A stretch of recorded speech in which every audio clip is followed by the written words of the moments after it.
Kuwait city में खतरे के सायरन और सफारत खाने पर हमला। कुवैत सिटी इस वक्त शदीद तनाव की जद में है, जहां वक्फे वक्फे से खतरे के सायरन बज रहे हैं। ये सूरत हाल कुवैती वजारत खारजा की जानिब से मुल्क में मौजूद अमरीकी सफारत खाने पर होने वाले बुज़दिलाना हमले की शदीद मुज़म्मत के बाद पैदा हुई है। कुवैत ने इस हमले को बैनुल-अक़वामी क़वानीन की खुली खिलाफ वर्जी करार देते हुए कहा है कि रियासत अपनी सलामती और शहरियों के तहफ़्फ़ुज़ के लिए हर मुमकिन जवाबी कार्रवाई का हक महफूज रखती है।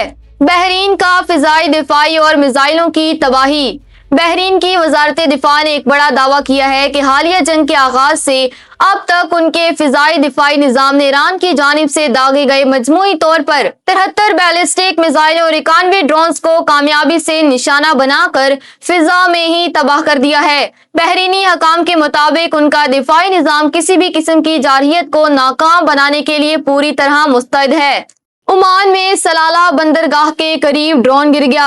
सल्तनत ओमान के सरकारी मीडिया ने सिक्योरिटी जराये के हवाले से बताया है कि सलाला बंदरगाह के करीबी इलाके में एक ड्रोन गिरकर तबाह हो गया है। इसके अलावा ज़फ़ार गवर्नरेट में भी 2 मजीद ड्रोन्स को फिजा में ही रोककर नाकारा बना दिया गया।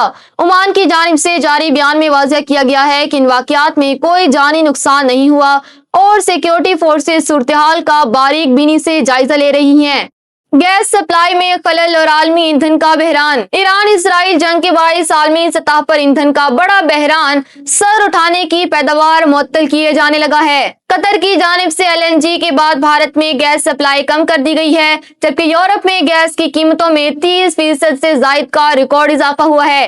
भारत की बड़ी कंपनियों ने खदशा जाहिर किया है कि अगर मशरिक़े वस्ता से सप्लाई बहाल ना हुई तो सनती पैदावार शदीद मुतासिर हो सकती है।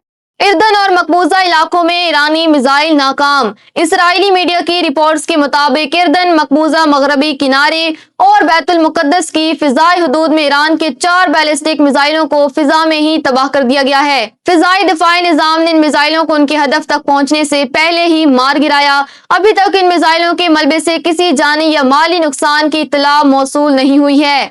यूक्रेनी सदर ज़ेलेंस्की ने मुत्तहिदा अरब इमारात के सदर शेख मोहम्मद बिन जायद से टेलीफोनिक राब्ता करके ईरान के हमलों में होने वाले नुकसानात पर गहरी ताज़ियत की है। सदर ज़ेलेंस्की का कहना था कि ईरानी हुकूमत न सिर्फ फौजी अहदाफ बल्कि मसाजिद, शॉपिंग मॉल्स और रिहायशी इमारतों को भी निशाना बना रही है। दोनों रहनुमाओं ने जंग ज़दा इलाकों में इंसानी जिंदगियों के तहफ़्फ़ुज़ के लिए मुश्तरका टीमों के जरिए काम करने पर इत्तफाक किया है।